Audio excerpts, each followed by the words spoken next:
Assalamualaikum warahmatullahi wabarakatuh. Perkenalkan, saya Udin Mahmudin akan coba mempresentasikan tugas terkait salah satu jamur yang dapat menyebabkan penyakit pada manusia. Di sini pembahasan yang akan saya jelaskan adalah tentang jamur Hortaya wernicki yang dapat menyebabkan penyakit, yaitu Tinea nigra. Tinea nigra itu adalah superficial diagnosisnya dikonfirmasi dengan mengisolasi agen infeksi dari jamur Hortaya wernicki dengan pemeriksaan mikologis. Adapun penyebab dari penyakit ini adalah jamur Dematiaceae yang hidup di lingkungan hipersalin. Karena perilaku halofiliknya, sebagian besar di iklim tropis dan subtropis.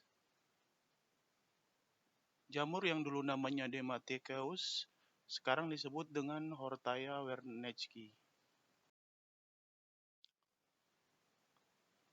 Untuk morfologi dari Tinea nigra ini bisa dilakukan dengan cara pemeriksaan fisik dengan mengamati adanya bercak hitam dengan bentuk geografis, batas yang jelas, diameternya 4 kali 3 cm dan terletak di tengah area palmar kanan. Adapun pemeriksaan dermoskopi menunjukkan adanya pigmentasi kehitaman, fungsi foam, distribusinya tidak teratur, dengan tidak adanya pola karakteristik lesi berpigmen melanostik sebagai jaringan berpigmen, globula, dan coretan. Untuk pemeriksaan mikologis langsung mengungkapkan adanya Hypadematikeus dan bercabang dengan kultur dalam medium subraut agar pada suhu kamar menunjukkan pertumbuhan koloni yang cerah, mulanya berwarna putih kemudian menjadi abu-abu dan berpigmen. Untuk klasifikasi ilmiahnya, dia merupakan kerajaan jamur, divisinya Ascomycota, termasuk kelas Dotydemycetes, ordonya Capnodiales, masuk dalam keluarga Teratosphaeriaceae. Untuk marganya adalah Hortaya, yang merupakan jenis dari Hortaya wernicki. Untuk patofisiologi dari Tinea nigra sendiri adalah phaeohyphomycosis superficial yang mempengaruhi terutama kulit glabrous pada telapak tangan dan sol. Pigmentasi asimptomatik yang tumbuh lambat di telapak tangannya. Untuk dermoskopi, lesi menunjukkan spikula berpigmen halus dan halus superficial. Biasanya infeksi ini muncul sebagai makula asimptomatik dari warna coklat ke hitam, tunggal atau multiple dengan batas yang sangat jelas.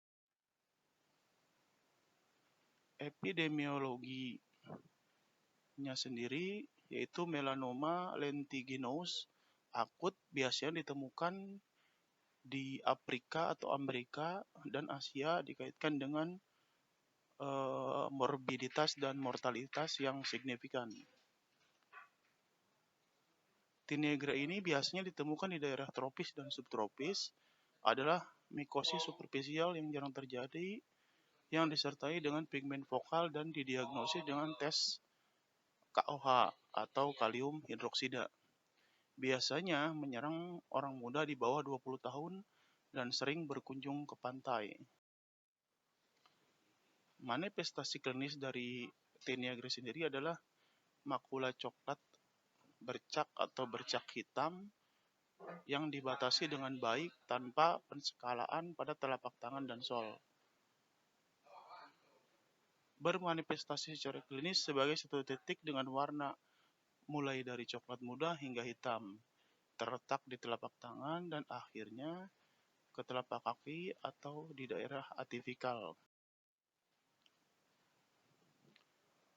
Penyakit Tinea nigra ini didiagnosis bersifat klinis dan harus dikonfirmasikan dengan pemeriksaan mikologi lesi langsung.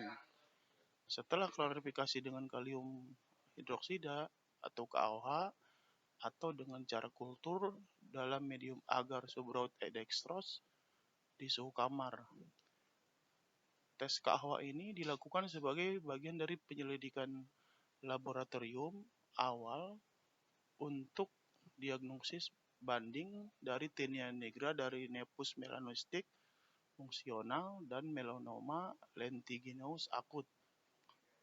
Adapun pemeriksaan dermoskopi digunakan sebagai alat bantu klinis dalam membedakan Tinea nigra dari lesi melanositik.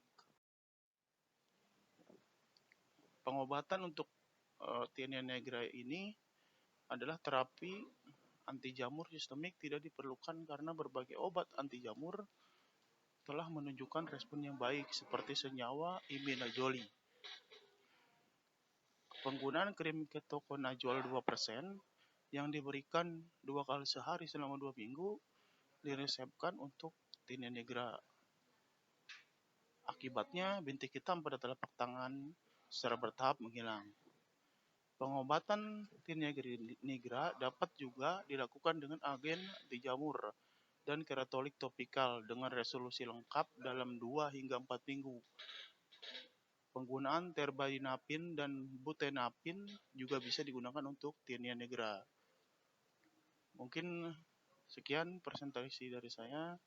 Kurang lebihnya mohon maaf. Saya tutup. Assalamualaikum warahmatullahi wabarakatuh.